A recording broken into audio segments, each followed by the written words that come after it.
Right now, somewhere in the world, someone is judging you. They're criticizing your choices, questioning your decisions, laughing at your dreams.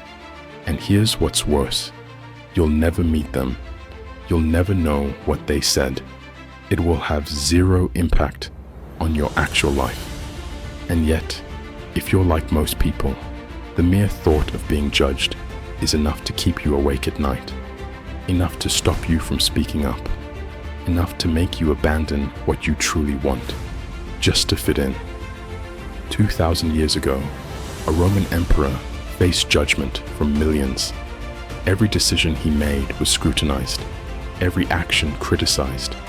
Entire books were written attacking his character.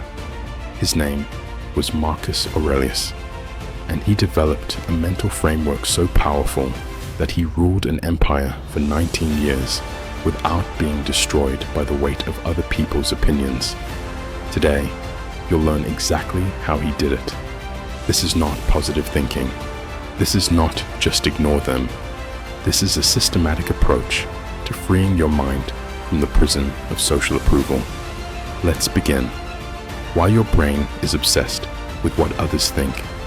Before we can solve this problem, we need to understand why it exists. Your brain is wired to care about social judgment. This isn't a flaw, it's a survival mechanism.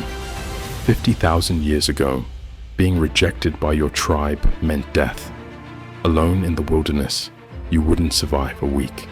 So your brain evolved to constantly monitor social signals, to feel pain when rejected, to feel anxiety when judged. The problem?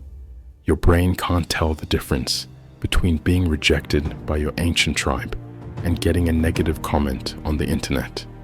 It treats both as life-threatening emergencies. This is why logic alone doesn't work. You can tell yourself, I shouldn't care what they think 1,000 times. Your brain doesn't listen. It's running ancient software in a modern world. The Stoics understood this, and they developed specific techniques to override this programming. Technique 1, the judgment filter. Marcus Aurelius wrote, "How much trouble he avoids who does not look to see what his neighbor says or does or thinks, but only to what he does himself." Notice what he's saying. He's not saying other people don't judge you. They do. He's saying you can choose not to look. Most of us have a habit of constantly scanning for judgment. We check how people react to what we said. We analyze their facial expressions. We replay conversations looking for signs of disapproval. This is voluntary suffering. Marcus suggests a different approach. Focus entirely on your own actions. Ask yourself, did I act with integrity? Did I do what I believed was right? Did I give my best effort? If yes, your job is done. What happens in someone else's mind is not your responsibility. It's not even your business. Starting today, catch yourself when you're scanning for approval. When you notice it, redirect your attention to a simple question. Did I act well? That's the only judgment that matters. Technique 2. Consider the source. Epictetus, the Stoic philosopher, who was born a slave and became one of the greatest teachers in history, gave us this powerful insight. He said, "If someone tells you that a certain person speaks ill of you, do not make excuses about what is said of you, but answer, 'He does not know my other faults, else he would not have mentioned only these.'" Read that again. When someone criticizes you, Epictetus suggests an almost humorous response. They don't even know your real flaws, but there's deeper wisdom here. Epictetus is pointing out that criticism reveals more about the critic than about you. Think about the people whose opinions keep you up at night. Now ask yourself, are these people living the life you want to live? Are they happier than you? More successful? More at peace? In most cases, the answer is no. The loudest critics are usually the most miserable. Happy, fulfilled people don't spend their time tearing others down. Marcus Aurelius put it this way: when you are offended by someone's wrong behavior, immediately turn to consider what similar wrong you yourself commit. Everyone is flawed. Everyone is struggling. The person judging you is fighting their own battles, carrying their own insecurities. Their opinion is filtered through their own fears and failures. Why would you give that so much power over your life? Technique 3. The view from above. This was one of Marcus Aurelius's favorite mental exercises. He wrote, "Watch and see the courses of the stars as if you were running with them, and continually dwell in your mind upon the changes of the elements into one another.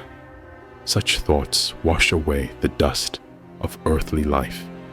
Here's how to practice it. When you feel consumed by what others think, mentally zoom out. Imagine yourself from above. See your city, then your country, then Earth from space, then our planet as a tiny dot in the vast universe. From this perspective, what does it matter if your coworker thinks your idea is stupid? What does it matter if strangers on the internet disagree with you? What does it matter if that person at the party didn't seem to like you? In 100 years, everyone who judged you will be dead, and everyone who witnessed their judgment will be dead too. The entire drama will be completely forgotten, as if it never happened, because in cosmic terms, it didn't. This isn't nihilism, it's liberation. When you realize how small these social games are, you're free to focus on what actually matters, living according to your values, pursuing what you find meaningful, becoming who you want to be. Technique 4. The dichotomy of control. Epictetus taught this fundamental principle. Some things are within our power, while others are not. Within our power are opinion, motivation, desire, aversion, and, in a word, whatever is of our own doing. Not within our power are our body, our reputation, our position, and, in a word, whatever is not of our own doing. Notice that he specifically lists reputation as something not within your power. You cannot control what others think of you. You can be kind, and some will call you weak. You can be confident, and some will call you arrogant. You can be successful, and some will call you lucky. You can be authentic, and some will call you strange. No matter what you do, someone will judge you negatively. This is not pessimism. This is freedom.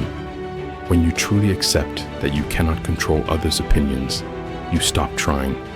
And when you stop trying, an enormous amount of mental energy is suddenly available for things you can control. Your effort, your integrity, your growth, your response to whatever life brings.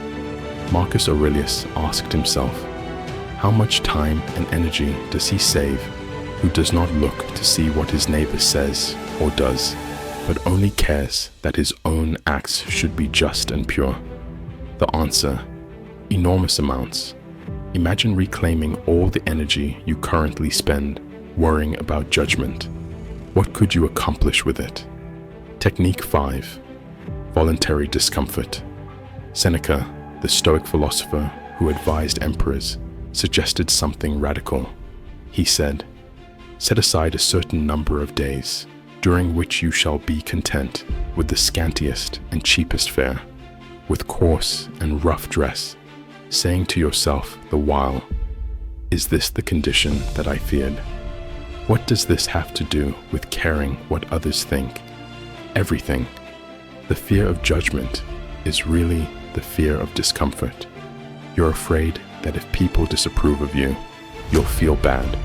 You'll feel embarrassed, ashamed, rejected. Seneca's solution: practice feeling those things on purpose. Say an unpopular opinion in a meeting. Wear something that might get looks. Ask a question that might seem stupid. Do the awkward thing deliberately. When you practice discomfort voluntarily, you realize something profound. The feeling passes. the embarrassment fades, the world keeps spinning, and each time you survive the discomfort, your brain updates its ancient programming. It learns that social judgment is not actually life-threatening, that you can handle it. Eventually, the fear loses its grip. Technique 6. Remember your death.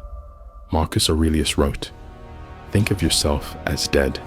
You have lived your life. Now take what's left and live it properly." This might seem dark. It's actually the most liberating technique of all.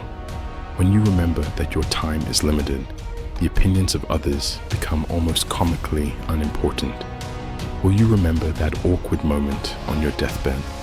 Will you care what that person thought of you in your final hours? Will any of the social judgments you fear today matter when your time runs out? The answer is always no.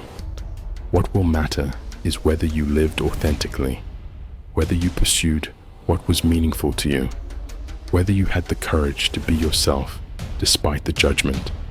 The Stoics meditated on death, not to be morbid, but to clarify what truly matters. And what strangers think of me never makes the list. Putting it all together. Let's be clear about something. Following this advice won't make you stop caring completely.